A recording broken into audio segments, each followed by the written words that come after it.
Yo soy Anaís y esto es Se Habla Español. Queridos muchachones, en nuestro último encuentro les conté que ya soy abuela. Mi hija trajo al mundo a mi nieto Aquiles. Y a propósito de eso, hoy te traigo las palabras embarazo y parto y las diferentes maneras como las decimos en español.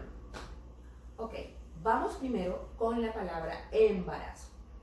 Según Joan Coromines, esta palabra viene del verbo embarazar, que significa obstruir, estorbar, obstaculizar.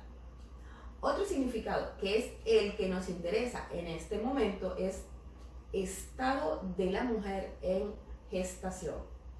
Ahora bien, ¿cómo podemos decir de diferentes maneras estar embarazada? En español también decimos estar preñada. La palabra preñada viene del latín praeñas, que significa embarazada, llena.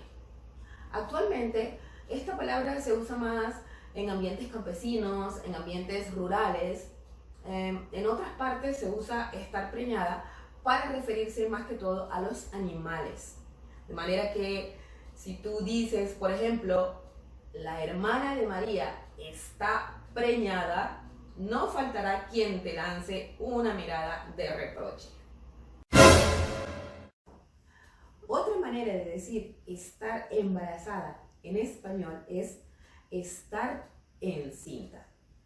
La palabra encinta viene del latín tardío incinta, que significa, bueno, respecto al significado de esta palabra hay toda una polémica. Para San Isidoro, la palabra encinta significa no ceñida, puesto que el vientre abultado de una mujer embarazada no le permitía ceñirse. Sin embargo, para Joan Coromines, esta palabra significa todo lo contrario, significa ceñida. Pero lo cierto del caso es que en el español actual, estar encinta es estar embarazada. Otra forma de decir esta expresión es estar en estado.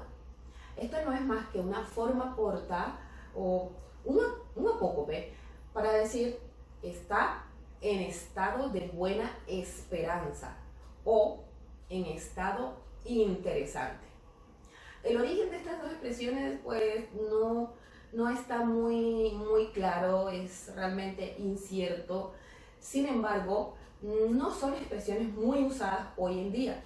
Se usa más la forma corta, estar en estado. Otra forma de decirlo, pero mucho más bonita, es estar en la dulce espera. Y una manera técnica de decirlo, más que todo por parte del personal médico, es estar en estado de gravidez.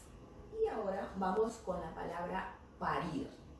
La palabra parir viene del latín parere, que significa justamente eso, parir. Otra forma que usamos en español para expresar esta acción es alumbrar, que también viene del latín illuminare. La Real Academia Española, en su quinta acepción, nos dice que alumbrar es parir o dar a luz a un hijo. Sin embargo, desde el punto de vista médico, parir y alumbrar no son la misma cosa. Pero en el habla popular, parir y alumbrar son palabras sinónimas. Otra forma de decirlo es muy similar a la anterior. Es dar a luz. El origen de esta expresión es incierto.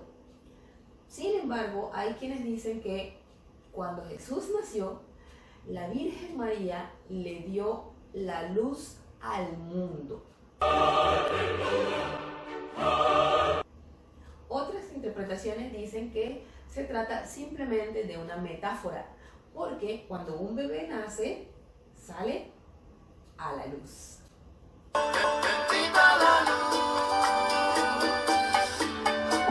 Nota curiosa.